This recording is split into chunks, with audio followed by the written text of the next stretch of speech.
Saux, great joy in Jersey, I'm sure. And Darren Anderton, a Venables signing, of course, for Spurs. A 50th cap at last for Peter Beardsley, but no sentimentality in his selection.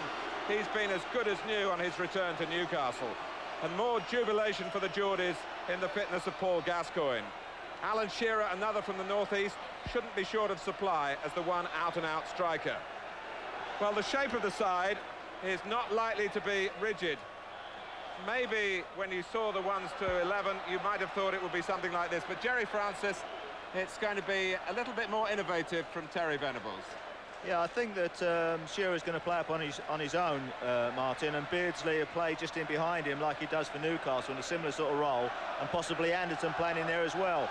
And there'll be a lot of interchanging there from Gascoigne and Beardsley and Platt, who likes to get forward.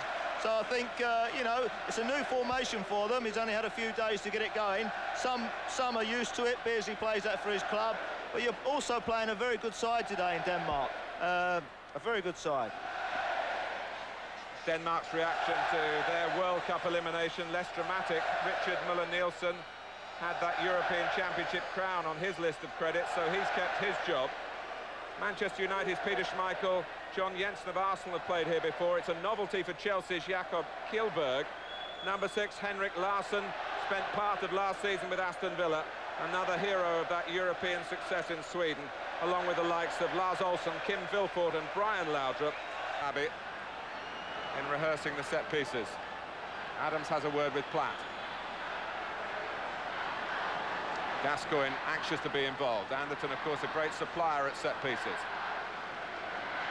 But take the corner. Adams wearing number 5, Pallister number 6 behind him. Header by the tallest of the Danish defenders, Mark Rieper. Jensen. Michael Beardsley!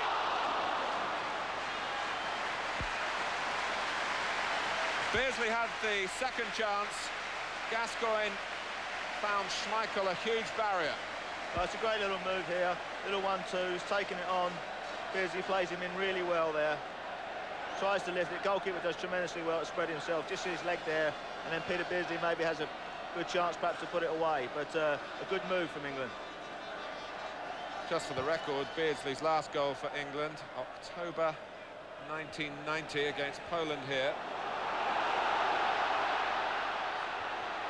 Anderton taking it on.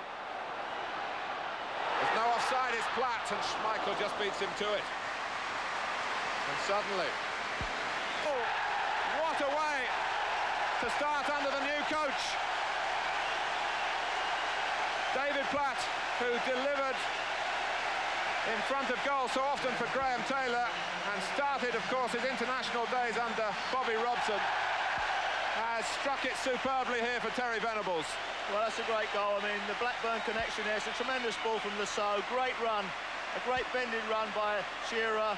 Brings the ball back inside. Platt makes another good run. Great little ball in there, and he hits it first time. That's a tremendous goal. And I'm sure Terry Venables will be delighted with that. It's David Platt's 21st for England on his 46th appearance. That, for a midfield man, even one with such an eye for goal as this, is a fantastic ratio. And here we are on a passionate night at Wembley. Call it a friendly if you like, but the fans here have come out in huge numbers and they're delighted. It's England 1, Denmark 0. Able to pick out Shearer. Gascoigne, inside set off to give him the forward angle. Parker's in quickly. Platt takes it on. Down he goes, tripped by Larsson. Playing a lot of good possession football. They're waiting for things to open up, and when they are, they're having runners. Platt in there with a free kick. Look, he's in. Well, Gascoigne joining Shearer in the centre. It's a weak flick by Vilfort. Beardsley, who slides those passes into front players so adroitly, as Andy Cole will tell you. Platt going round the back. Schmeichel had to get to it. Otherwise, Platt would have been able to aim a header at an unguarded net. But in the collision, the England captain is hurt. England. Anderton. Oh. Platt was trying to put on the brakes. It's unlucky. The exposure there. Denmark were looking for an offside, and Paul Gascoigne had a free header. Well, that's a tremendous chance, really. You've got to put them away, really. That was important, great ball. But here comes Michael Laudrup. Kielberg with a cross. I don't know whether Paul seemed to feel we might have been offside there. He had so much time and space, but it was a great opportunity. Oh, another. And Anderton had spotted Gascoigne. Shearer had made the run towards the near post. But it was a fine ball by Platt in the first place. He did well there, Darren, winning the ball back first of all and enabling Platt to put him back in. And I think Shearer was having one or two words with him that he might have put him in near post, but he did see Gascoigne and he did try to pick him out.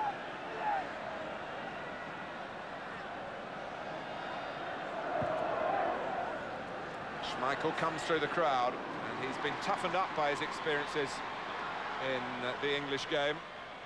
He's always had this terrific capacity to throw the ball, and via Christensen, it's gone to Brian Laudrup. Christensen in the centre, and Seaman stops the ball getting to him. That was a Schmeichel-inspired counter-attack from Denmark. Shearer. Only Anderton in the penalty area. And in the end, Shearer had the shot, which was deflected. But I think the referee, Parker, trying to give them an outlet on the right-hand side. Brian Laudrup came back very responsibly. Anderton does likewise for England. It shrugs Michael Laudrup aside effortlessly. Anderton again. He's away from Larson. Shearer trying to get away round the back. And to the left is Platt. 4 forward in this England attack. Oh, and Beardsley hoping that he could dart in behind Henrik Larsson. Referee didn't see anything wrong, and Shearer going for the heart of Denmark. Just cut out by Reaper. It runs on a second time to Darren Anderton.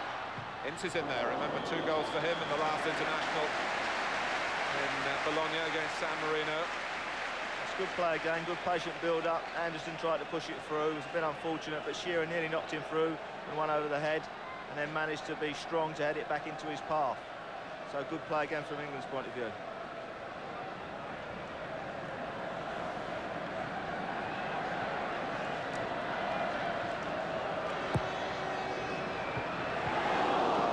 England counter-attacking well.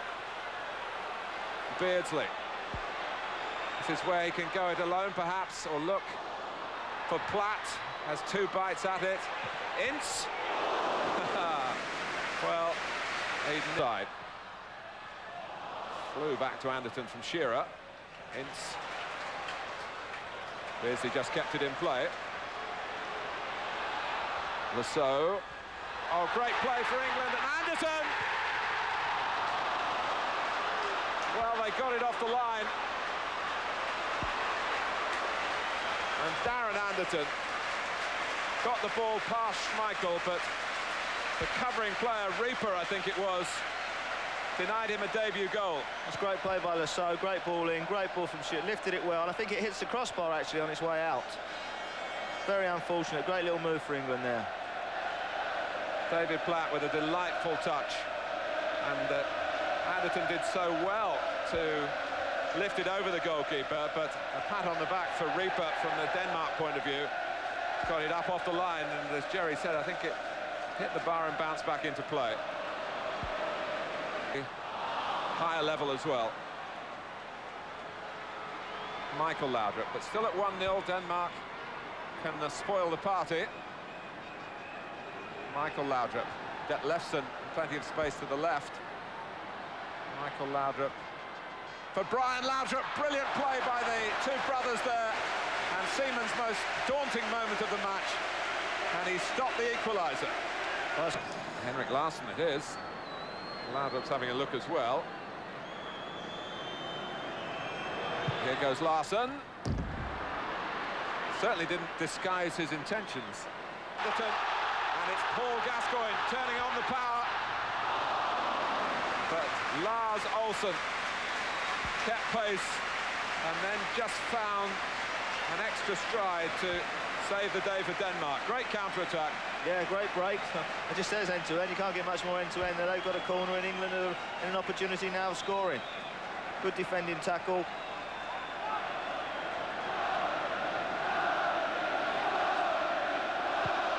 And Denmark have left Gascoigne alone.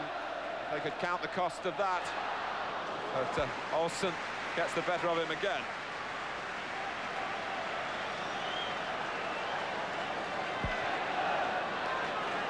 Well, England have blooded Graeme Le Saux and Darren Anderton, and maybe now Matt Le Tissier, signs of action on the bench. Anderton's corner. And Shearer, shy as a person he may be, but there's nothing bashful about his performance.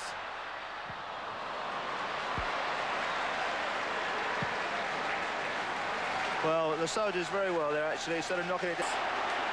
The calling from the sidelines.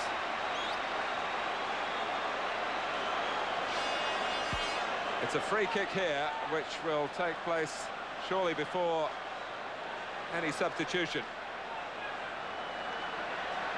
Philfort was pulling him back. Good strong run from Ince, and Philfort's really fortunate that Olsen was behind him. Otherwise it could have been a sending off offence. Well, of course, Stuart Pearce was the man in these situations. Is it going to be Graeme Le Saux? It's not. It's Gascoigne, and it's too high.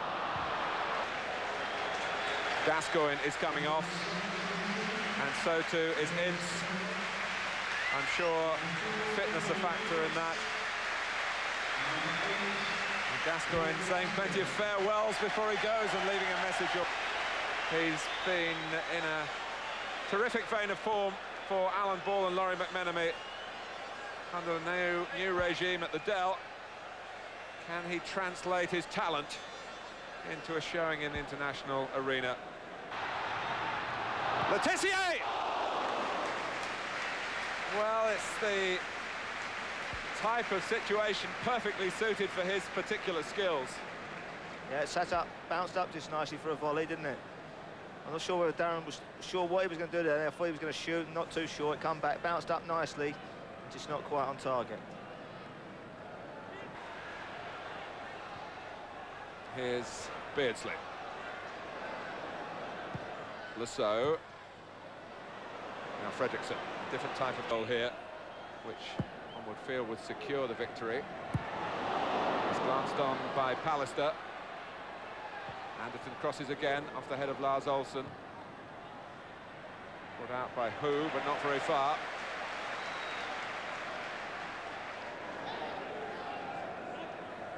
Le Saux.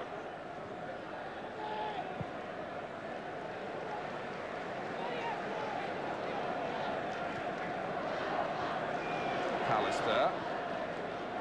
There's no cause for complacency here for England. Letitia, groundswell of approval from the crowd as he juggled the ball. Larson, I think it was, who hurled it away in disgust when the free kick was given. And the referee took a tolerant view of that. Shearer's in the middle. Anderton won't get that. Well, he was allowed the chance on the slide by his own optimism. Bowled out by yeah, a bit Schmeichel. unlucky there because good move, but Paul couldn't knock it in the box because there wasn't anyone in there, so he had to. But England can't build from there. Night of the new England production, well received at Wembley. A big audience given a victory by one goal early in the piece, really, from David Platt after 17 minutes. Critical acclaim must be put into proper perspective, of course. More than 2 years until winning becomes all important. Until England try to take the European crown, currently worn by the country that's been beaten here tonight. It's been a friendly with plenty of fizz about it, And the optimism of the evening